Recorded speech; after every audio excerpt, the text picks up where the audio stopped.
Nah, eee, di masa tahun 2005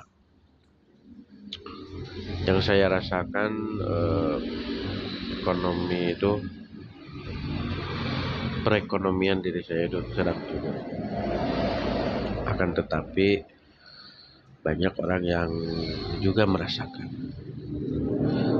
Seperti usaha seperti saya yang pengusaha kecil, eee, sangat-sangatlah berasa.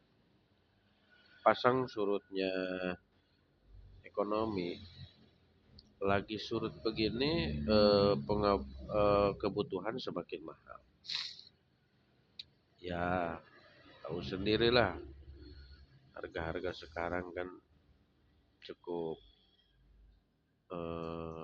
mahal, tapi bukan mahal sih, tapi penghasilan kita yang kecil gitu.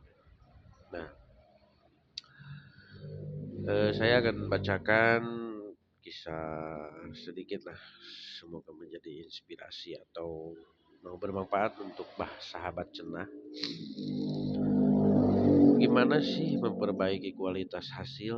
Nah, kalau kita melakukan sesuatu untuk mewujudkan apa yang kita inginkan, pasti hasilnya kalau tidak meleset, ya tentu saja tepat sasaran. Ya kalau gak gagal, kita sukses, gitu kan?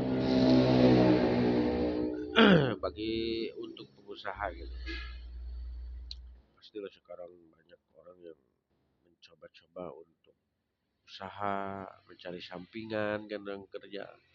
Kalau saya kan sudah menjadi kebutuhan, yaitu usaha sendiri. Nah, orang bilang kegagalan dan kesuksesan bukanlah opsi, bukanlah pilihan, tetapi konsekuensi hasil. Nah, dikatakan konsekuensi tentu bukan sesuatu yang bebas kita pilih. Andaikan kita dibebaskan memilih, konsekuensinya, hasilnya, pastilah semua orang memilih sukses kan? Dan tidak ada orang yang mau gagal, begitu kan? Nah, karena ber, karena berupa konsekuensi, maka perbaiki kualitas hasil merupakan syarat utama berprestasi. Gagal dan sukses adalah hasil dari apa yang kita lakukan, dan ini sudah biasa dalam hidup. Namun jika kita merajuk pada tradisi orang-orang berprestasi, apa yang membedakan mereka dengan kebanyakan orang adalah kemampuan mereka dalam memperbaiki kualitas hasil itu. Nah, apakah kualitas hasil itu? Teori produksi mengatakan bahwa kualitas adalah zero defect. Sesuatu produk dikatakan berkualitas tinggi apabila produk itu tidak punya cacat. Nah, adakah suatu yang tidak punya cacat di dunia ini? Pasti tidak akan kita temukan produk semacam itu. Lalu, apa yang dimaksud dengan produk tanpa cacat ini? Kalau kita kembalikan pada praktek hidup, ini punya pengertian dua hal, yaitu standar dan proses. Suatu produk dikatakan tanpa ada cacat apabila produk itu menurut standar yang sudah ditetapkan memang memiliki cacat. Di sini kita menjadi kunci bukan tanpa catatan, bukan tanpa cacat ya, karena ini tidak ada. Tetapi menurut standarnya, sesuatu produk berkualitas tanpa cacat apabila tanpa cacat di sini dipahami sebagai sebuah proses, bukan sebagai hasil. Produk yang tanpa cacat adalah produk yang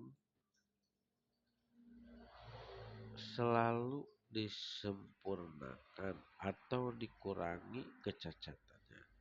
Nah, sama juga seperti manusia, tidak ada manusia yang sempurna dalam pengertian tidak pernah memiliki kesalahan.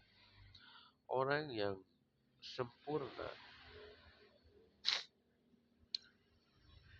yaitu insan kamil adalah orang yang selalu memperbaiki kekurangan atau orang yang selalu berusaha menyempurnakan dirinya. Begitu juga dengan hasil keputusan kita. Orang yang berhasil tidak berarti orang itu tidak pernah gagal, gitu ya. Orang yang berhasil adalah orang yang selalu menciptakan keputusan positif dan menciptakan tindakan yang positif dari hasil keputusan yang bisa jadi negatif, yaitu gagal, atau positif, yaitu sukses. Dengan memperbaiki kualitas hasil dari apa yang kita lakukan, maka baik kegagalan atau kesuksesan kita tidak sampai membuat kita menjadi lebih buruk. Usaha yang gagal dan usaha yang sukses adalah sesuatu sifat yang sudah tidak bisa kita pilih. Begitu teman. Tetapi menjadi orang yang makin buruk atau makin baik setelah kegagalan dan kesuksesan itu kita dapatkan merupakan pilihan kita. Memperbaiki kualitas hasil adalah salah satu yang bisa kita lakukan untuk membuat diri kita menjadi lebih baik setelah kita menerima konsekuensinya. Usaha dalam berbentuk kegagalan atau dalam berbentuk kesuksesan. Kesuksesan adalah tidak membuat kita menjadi lebih baik, akan mengantarkan kita pada kegagalan. Nah, kegagalan yang tidak membuat kita menjadi lebih baik malah akan mengantarkan kita pada kegagalan ganda. Usaha yang gagal dan orang yang gagal dalam surat Al-Isra 8 ayat 83 Al-Quran menyuruh kita untuk memperbaiki kualitas hasil yang kita dapatkan agar kita tidak sombong dan lupa diri setelah kesuksesan kita didapatkan atau kita tidak menjadi hancur setelah kegagalan terjadi. Nah, dan apabila kami berikan kesenangan kepada manusia, niscaya mereka berpaling dan meninggalkan dengan sikap yang sombong. Dan apabila dia ditimpa kesusahan, lalu ia akan berputus asa. Ya, itu ya. Jangan sampai kita berputus asa. Itu intinya. Next, ntar saya lanjut lagi untuk season berikutnya karena apa?